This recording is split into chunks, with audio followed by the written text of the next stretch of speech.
Breaking news. We are live here at Netroots Nation in Philadelphia, Pennsylvania. And if you're wondering why I haven't been live, well, it's because we've been on the road, but we've got a group of incredible creators, commentators, podcasters, activists here in this room right now. You may recognize some of these faces, and we've got a lot to talk about today. We'll be live for about 20 minutes talking about all the craziness happening out of the Trump regime today, mainly a new funding package for immigration, customs, border patrol, you name it, $70 billion to keep that agency funded for 3 years. And we'll also be talking about an effort to create a partnership between the U.S. military and the Israeli military, how Congress is trying to deepen our ties with the Israeli offensive forces. So definitely a very serious discussion to be had here.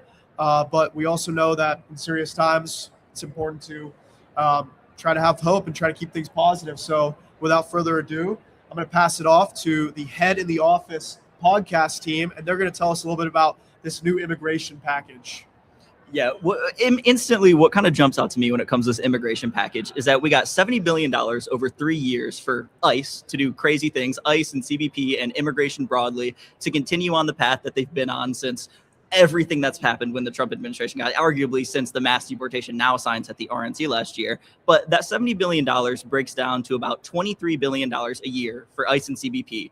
The SNAP cuts that came with the big, beautiful bill were about $186 billion over a 10-year period. That breaks down to like 18.6 each year. With these additional funds that we just gave to the immigration agenda, the horrible, awful, evil immigration agenda of the Trump administration, we could have fully funded SNAP. We wouldn't have had to kick millions of people off their food assistance. That funds like SNAP, that funds WIC, that funds a bunch of other things. And we could have done other things on top of that too. There would have been money left over. But when you show me your budget, you show me your values. And when I look broadly at the Trump administration, I see a budget that wants to kill people in the Middle East and a budget that wants to hurt and maim and sometimes even kill people here at home when it comes to immigration. We couldn't have funding for SNAP. We couldn't have funding for Medicaid. We had to cut people off of life-saving programs so that we can pay for war in the Middle East and arguably war at home against our own citizens. Everything that's going on right now is just genuinely horrible. It's insane. And that doesn't even count the whole host of other things that happened with the big, beautiful bill. The cuts to SNAP and the cuts to Medicaid are just one aspect of it all. The Republicans don't want you to have anything. The only thing you can have is military at home, military abroad. You can't have free college. You can't have tuition forgiveness. You can't have healthcare. You can't have free healthcare. That's for certain. And you can't even have food assistance. You can't have a social safety net for when you happen to fall behind in your life to help pick you back up and continue to be a productive citizen, a productive member of society. You can only have war everywhere. It's crazy. And just to contextualize this, Jeremy from Head in the Office, by the way, just to contextualize all of this, ICE as an agency was created in 2003. I was born in 2001. Yes. ICE as an agency is younger than I am. We managed to enforce immigration before. We managed to have a secure border, quote unquote, before, if that's the kind of rhetoric that you care about at all. ICE as an agency does not need to exist. We do not need a deportation industrial complex. We do not need private detention centers where these private prison companies are making literally millions and millions of dollars, our taxpayer money, off of imprisoning our neighbors, imprisoning our friends. We do not need this agency. That's why it is so important that we call to abolish ICE. It's not just reform ICE. It's not just give them more training. It's not take the masks off. The agency itself is corrupt and it needs to go. We do not need ICE to exist. And just to jump in one more time again, right now going on is the hunger strike at Delaney Hall. We're broadcasting from Pittsburgh right now. We're not too far from New Jersey, Newark, New Jersey. We're at Philly. We're broadcasting from Philly right now. My bad, guys. This is live. Forgive me. We're not too far from everything that's going on in Newark at Delaney Hall. How much of this $70 billion is going to go to GEO Group and private prison contracts to keep these concentration camps up and running? So I'll take it, you boys aren't a huge fan of our big, beautiful president? No. Okay, well, sitting next to him, I've got Jordan Ewell. He's with Move On. He's a content creator himself. You've probably seen him on my page a bunch. Talk to me about what we could be doing with that money, and also why are members of Congress refusing to call these ICE detention centers what they are? They're concentration camps. There's a few ways of looking at this. I think you hear the phrase, the cruelty is the point, a lot. And we are in a moment where more and more people feel disillusioned with the system. They've checked out. They don't think democracy works for them. And that is the point, because that nihilism, that cynicism is why people stay home. But it makes it easier for them to do things like this. And by continuing to throw their support behind increased funding for ICE or CBP and telling these people who are desperate, who can't afford groceries, gas, healthcare, that none of those things are even possible or are attainable, you just reinforce their misery and suffering. And the point, yes, beyond just barbaric cruelty, is to also disincentivize them from fighting back or doing anything about it, which is why I like conferences like this and spaces like this, because it reminds you of what we are in this fight for. It reminds you that better things are possible and that they are worth fighting for. So I always leave Netroots, I come just about every year, inspired and engaged, because I hear about people doing the real work that so often goes unnoticed. And for why people won't call it that is because many of them receive campaign contributions from these companies. They are literally bought by these corporations, by GEO Group, by CoreCivic, and just they won't challenge the people who are funding their campaign. And beyond that, and especially on the right, this is all rooted in a white nationalist worldview where they want to deport not just undocumented immigrants, but many of them want all immigrants out. They would love a mostly white or an even more white America. That's not what we want. I don't think any of you here want that. Diversity is a strength in this country, and it leads to better educational outcomes, better health outcomes, a more cohesive community. The benefits are endless. But because these people have a bigoted, hateful worldview rooted again in white nationalism, that's why they won't challenge it. Speaking of, challenging these systems of oppression and also doing the real work, Sophia here, I know you're working for two incredible progressive candidates that are actually pushing to hold ICE accountable, prosecute ICE. Can you talk about the campaigns you're working on, and why is it so important that we try to revolutionize the Democratic Party with fighters like the candidates that you are currently supporting? Yeah. Howdy, my name's Sophia. I'm a progressive organizer and activist, and supporting Melat Quiros and Julie Gonzalez in Colorado. So if you're there, ballots drop on June 30th, and ballots drop on June 8th and need to be back by June 30th. But it's one of the main primaries where we're going to see what direction the Democratic Party is going to go, whether or not we choose to hold our elected officials accountable and get rid of the do-nothing Democrats that have been ruling our party for way too long. The special interests and the money points to exactly why we're having the problems that we are. I mean, even in a state like Colorado, a blue state, the governor, Jared Polis, is attempting to comply with ICE despite having signed a bill last year saying that limiting ICE cooperation with law enforcement, he is still trying to get his employees to comply with a federal subpoena. Governor Jared Polis, we want to hold you accountable. As the state of Colorado and people, do your job better. Stop acting like a Republican. We should just all be demanding more of our elected officials and demand that they don't serve special interest groups.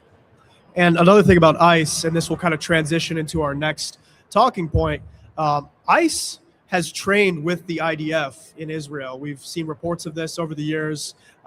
They work together, even, U.S. police and the IDF, they do, a lot of cooperation. And now you see a provision that's actually being pushed in Congress to deepen a pact between our military and the Israeli military, increase funding so that they can work together, train together.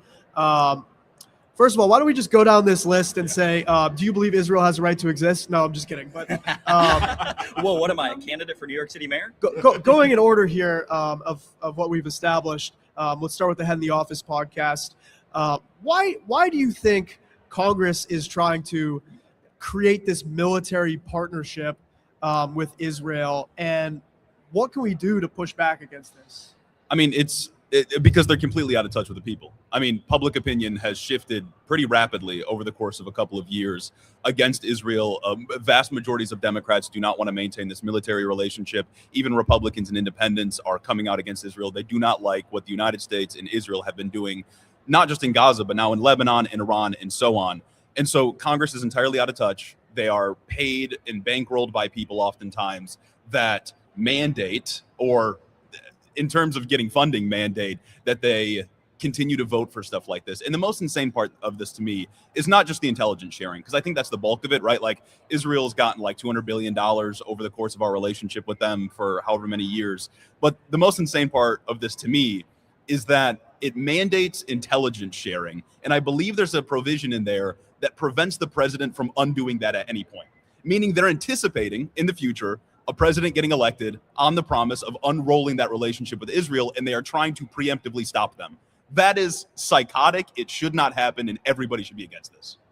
No, it's insane how they try and just get out of the opposition parentheses good by doing things like this. And I got to say, the issue with Israel and the issue with these things, I believe Israel is a 90-10 issue when it comes to the Democratic base. And broadly, when it comes to the U.S. electorate, it's still a more popular issue to pull back our relationship with them, get more in line with the activists on the ground like us who are saying what's happening in Gaza is a genocide. But I also do got to say, and like expand this out broadly while I'm thinking about ICE, what is happening with Israel and what's happening with Democrats, maybe Republicans, just politicians writ large, not getting involved, not getting in line with the public, is sort of a microcosm of what we see everywhere. It's an issue of corporate money as well. It's an issue of AIPAC buying politicians, putting crazy amounts of money in races like House races everywhere, what they did to unseat various candidates in primaries, pitting these corporate Democrats against actual progressive Democrats. It's what we see everywhere across every sector of every bit of our politics, where there are people on the ground, the American public want something to happen,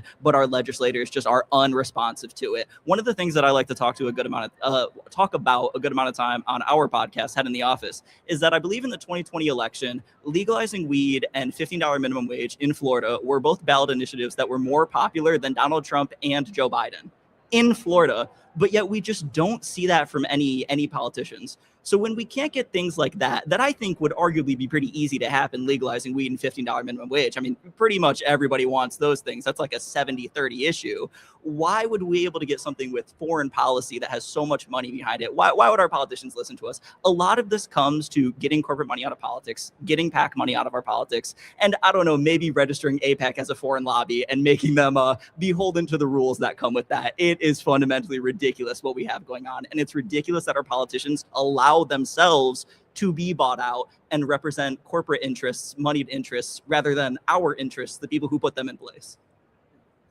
I mean, for me, I live in East LA, and our representative Jimmy Gomez has benefited from what I think last count well over 7 figures in AIPAC money through. That's crazy. Again, and like you look at the district, and it's like, why would they care about this? They don't care about East LA. It's only because, like you're saying, they just want that vote, and that's how they retain control over these legislators. Thankfully, we've got a progressive fighter in that district, Angela Gonzalez Torres, who just made the runoff.